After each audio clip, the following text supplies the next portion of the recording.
नमस्ते दोस्तों।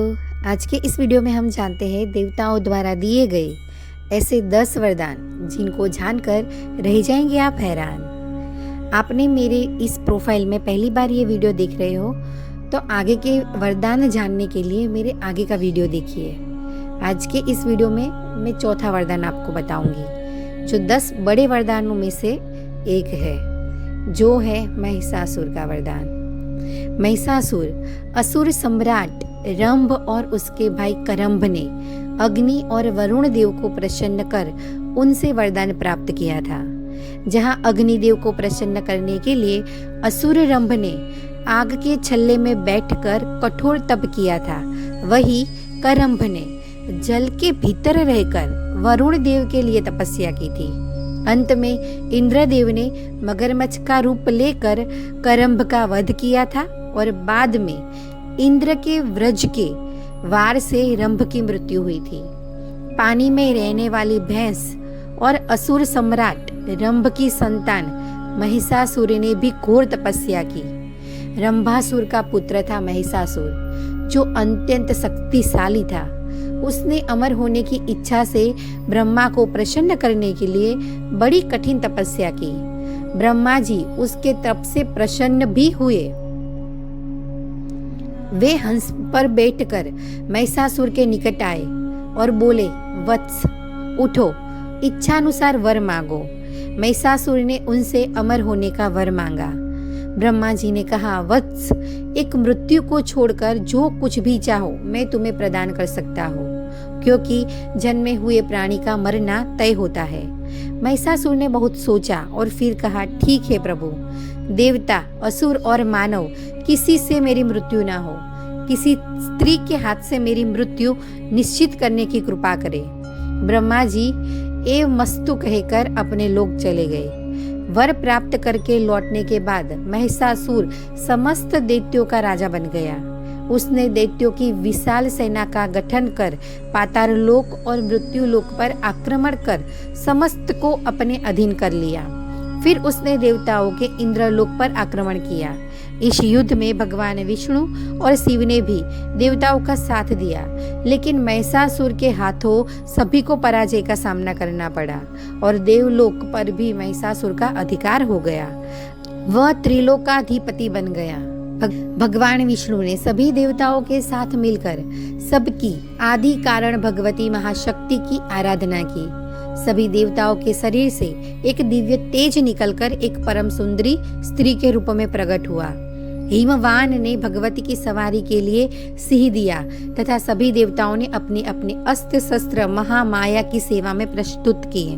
भगवती ने देवताओं पर प्रसन्न होकर उन्हें शीघ्र ही महिषासुर के भय से मुक्त करने का आश्वासन दिया। भगवती दुर्गा हिमालय पर पहुंची और अट्टहास पूर्वक घोर गर्जना की। महिषासुर के असुरों के साथ उनका भयंकर युद्ध छिड़ गया। एक एक करके महिषासुर के सभी सेनानी मारे गए। फिर विवश होकर महिषासुर को भी देवी के साथ युद्ध करना पड़ा।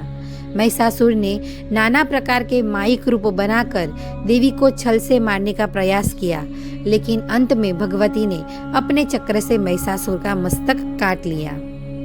आगे जानते हैं पांचवा वरदान। एक दिन कुबेर अपने पिता ऋषि विश्वेश्वर से मिलने आश्रम पहुंचे।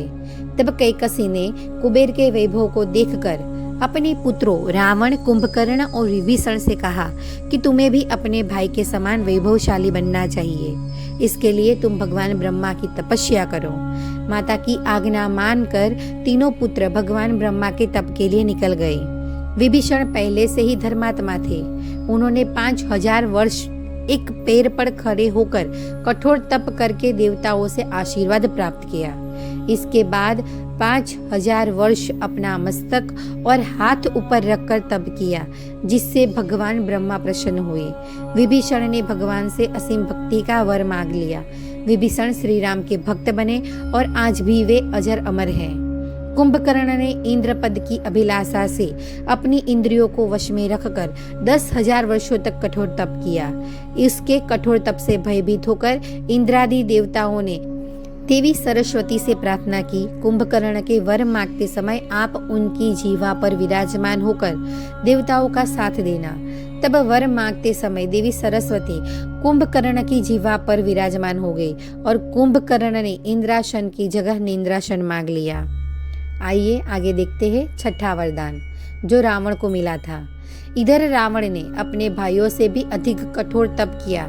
ऋषि विश्वेश्वा ने रावण को धर्म और पांडित्य की शिक्षा दी। वह प्रत्येक 11वें वर्ष में अपना एक शीश भगवान के चरणों में समर्पित कर देता। इस तरह उसने भी 10,000 साल में अपने 10 शीश भगवान को समर्पित कर दिए। उसके तप से प्रसन्न होकर भगवान ने उसे वर मांगने को कहा। तब रावण ने कहा कि देव, दानव, दैत्य, राक्षस, गंधर्व, किन्नर, यक्ष आदि सभी दिव्य शक्तियां उसका वध न कर सके। रावण मनुष्य और जानवरों को कीड़ों की भांति तुच्छ समझता था, इसलिए वरदान में उसने इनको छोड़ दिया। यही कारण था कि भगवान विष्णु को उसके वध के लिए मनुष्य अवतार में आना पड़ा। रावण ने अपनी शक्ति के बल पर शनि और यमराज को भी हरा दिया था। आइए सुनते हैं 7वां वरदान, शुंभ और निशुंभ। शुंभ और निशुंभ नामक 2 बड़े ही भयानक 2 दैत्य थे, जिन्होंने कठोर तप करके भगवान ब्रह्मा से वरदान हासिल किया था। दोनों भाई यह मानते थे कि हमारा अंत कोई स्त्री कैसे कर सकती है, उसकी इतनी सामर्थ्य नहीं हो सकती। तो इसलिए उन्होंने यह वरदान मांगा कि कोई भी पुरुष, देवता, राक्षस, दानव, असुर उनका वध न कर पाए। बस फिर क्या था, इन दोनों भाइयों के आतंक से तीनों लोगों में हाहाकार मच गया। इन तीनों के आतंक को खत्म करने के लिए ही अंत में माँ दुर्गा का अवतार हुआ। आइए सुनते हैं 8वां वरदान, रक्तबीज। रक्तबीज का नाम तो आपने सुना ही होगा। वह बड़ा ही भयानक असुर था। भूमि पर उसके रक्त की एक भी बूंद गिरती तो उस रक्त से उसी के समान एक और राक्षस पैदा हो जाता। इस तरह युद्ध में उसकी जब 1000 बूंदें गिरी तो हजारों राक्षस पैदा होकर हाहाकार मचाने लगे। यह भयानक मंजर देखकर देवता भी घबराने लगे। सभी सोच में पड़ गए कि इसे कैसे मारा जाए। यह रक्तबीज दरअसल अपने पूर्व जन्म में असुर सम्राट रंभ था, जिसको इंद्र ने तपस्या करते वक्त धोखे से मार दिया था। रक्तबीज के रूप में उसने फिर से घोर तपस्या की और यह वरदान प्राप्त किया कि उसके शरीर की एक भी बूंद अगर धरती पर गिरती है तो उससे एक और रक्तबीज उत्पन्न होगा। अंत में महादेव के कहने पर माता काली ने रक्तबीज का वध किया था। शक्ति की अवतार माँ काली ने रक्तबीज का सिर काटकर उसके रक्त का पान किया ताकि उसके शरीर की एक भी बूंद धरती का स्पर्श न कर सके। आइए सुनते हैं 9वां वरदान, महिषी। महिषासुर के वध के बाद इसकी बहन महिषी ने प्रतिशोध लेने के लिए ब्रह्मा जी की घोर तपस्या की। उसके तप से प्रसन्न होकर ब्रह्मा जी को प्रकट होना ही पड़ा। उसने ब्रह्मा जी से वरदान मांगा कि उसका शिव और विष्णु से संयुक्त रूप से उत्पन्न संतान ही उसका वध कर सकती है और कोई नहीं। महिषी का अंत करने के लिए बाद में विष्णु के स्त्री अवतार मोहिनी और शिव के संसर्ग से उत्पन्न हुए अयप्पा द्वारा महिषी का अंत हुआ था।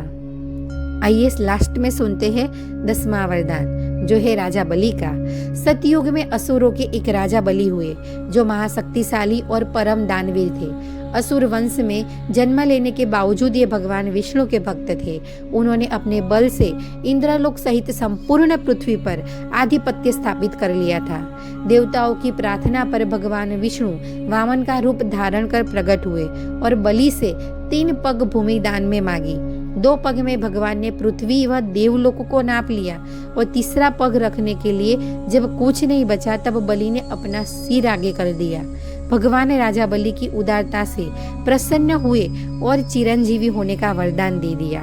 भगवान विष्णु ने कहा कि चातुर्मास के दौरान वे पाताल लोक में निवास करें और वे पाताल लोक की रक्षा करेंगे। तो कैसा लगा आपको हमारा ये वीडियो? अगर अच्छा लगा तो लाइक करिए और चैनल को सब्सक्राइब करिए।